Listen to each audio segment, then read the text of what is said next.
Hey there, Scoobies. So much like my Buffy season themes video, I wanted to take a look at the themes of Angel broken down by season. To begin this story, we first need to go back a little bit.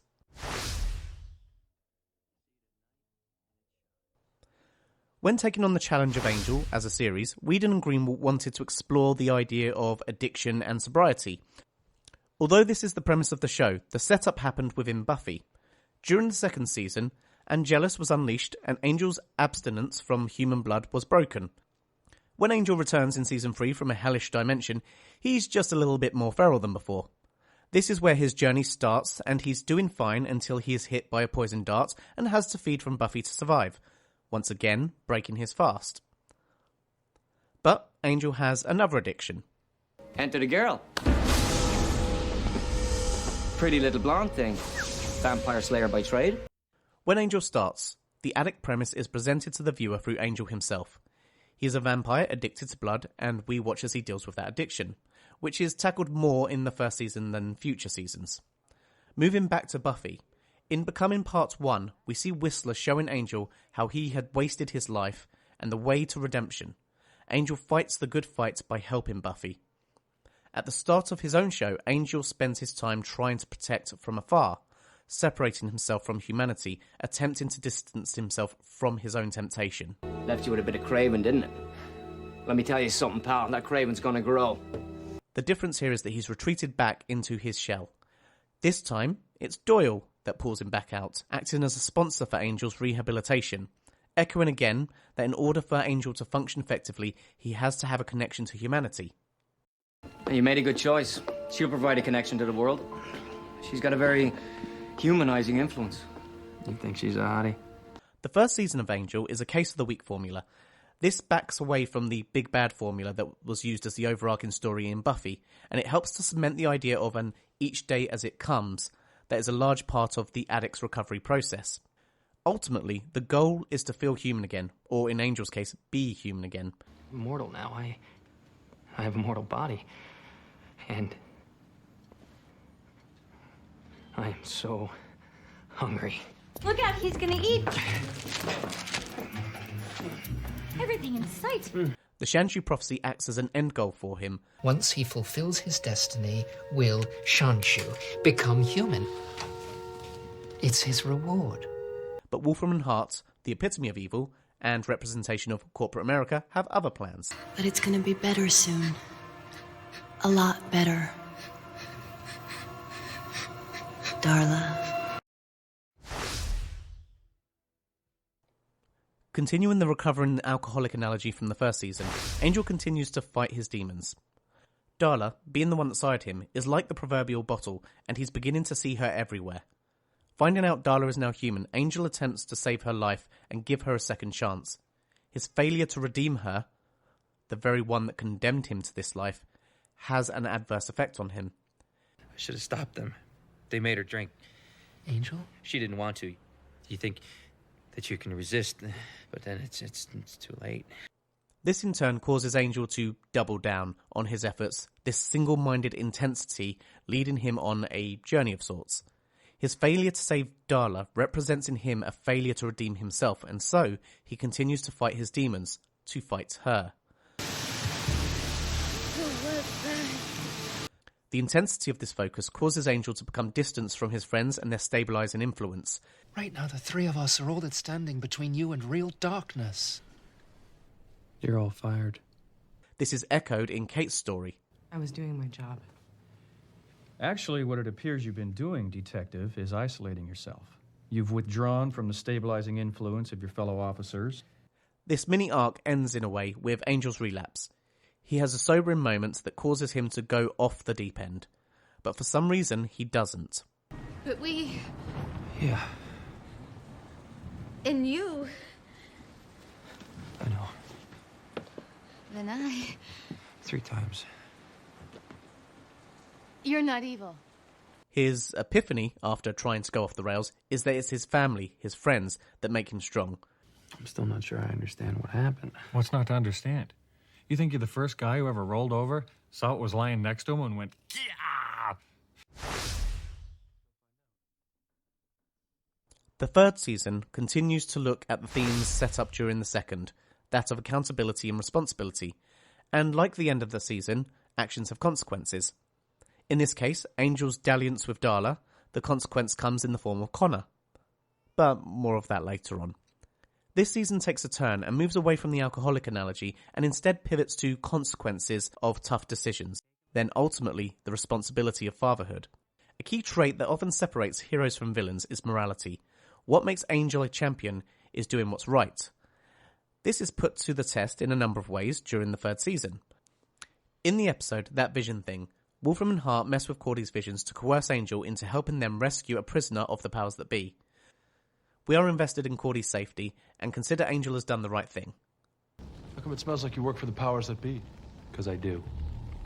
But you're here to try to rescue this guy? But we're on the same side. The following episode, That Old Gang of Mine, Gunn is faced with a choice of his own. Loyalty to his old gang that are now hunting demons, or to Angel, the epitome of all that he hates. Although it seems like choosing Angel is easy, we forget that in the previous season he did go dark, and this gives Gunn more to think about than just whether or not he should side with Angel or his gang. The consequences of Angel's decision in That Vision Thing are felt in the episode Billy, where a choice to save one of his own inadvertently places more of them in danger, and links to the other themes seen in this season, such as the dual nature of masculinity. I'm not some downy-faced schoolboy.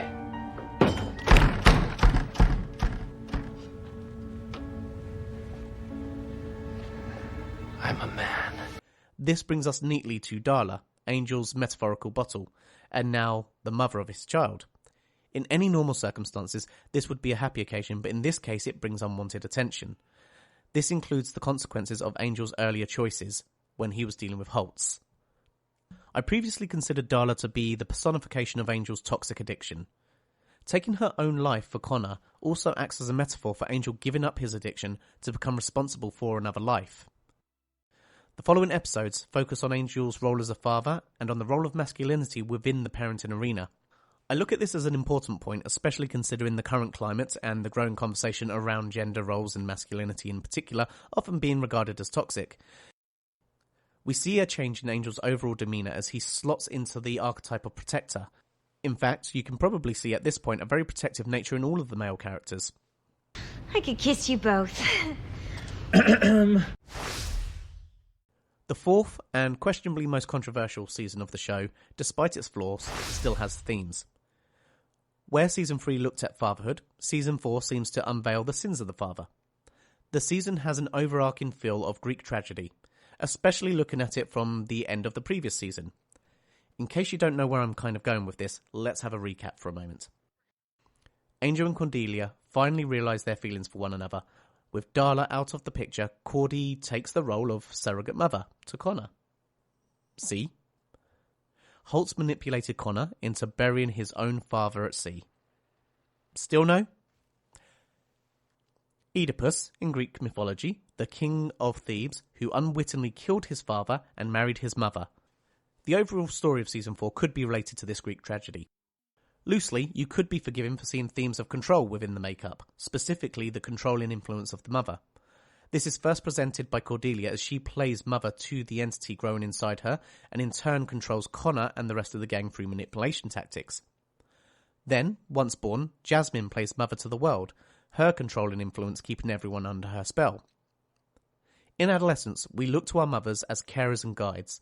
This is represented within the season arc, but through a tinted lens of manipulation, as the mother can be responsible for the outlook of the next generation, as their word is God. Or, in Jasmine's case, she is God. My God. People keep saying that. I admit I may be looking a little too far into this, but you see where I'm going, right? In a great many ways, the fifth and final season of the show is a departure from the focuses of its predecessors. The crew of Angel Inc. are now literally incorporated, finding themselves in the belly of the beast, as it were. I have a few different feelings in regards to the idea of Team Angel taking over Wolfram and Hart, some of which have changed with my own inevitable aging. So let's start by looking at a ton of key differences between Buffy and Angel and how towards their latter seasons they look at parenthood. In my Buffy season themes analysis, I talk about how Buffy as a show is about growing out of adolescence and into adulthood. Equally, I have said that Angel focuses more on the foibles of being an adult. I mentioned before that the 5th season of Buffy dealt with motherhood, and the 7th season tackled leadership. In many ways, the final season of Angel encompasses these two themes, but rolled into one. When discussing the sexes, as the shows do, you can look at the inherent differences and similarities. Buffy takes on a job in a fast food restaurant to support Dawn, and Angel takes on a corporate job to protect Connor. In many ways, they are doing much the same thing for different reasons. With a focus on Angel, he finally grows up, or grows cynical, or whatever. You've made a deal with the devil. Oh, come on, Cordy. You're being a little over-dramatic. It's not that. I gotta go. Everything's in place. I'll drop the paperwork. Good, great. Racquetball Thursday? Okay, then. Basically, he spent 4 years fighting the machine, pushing back, but once he has a son, someone else to protect, he becomes part of the corporate machine in order to maintain that protection. This acceptance of the group into the capitalist regime seems like a good idea at first, until eventually each face their consequences for allowing themselves to be eaten. And we see how these consequences eat away at their souls, and in some cases, literally. In the final episode, the group, realising what has become of themselves, make a final push to disrupt the machine.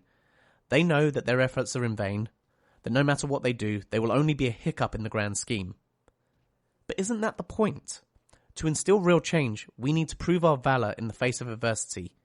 That even though the odds are against us, real bravery comes from facing our fears. And this is why Angel becomes the protector of his friends and his family. Let's go to work.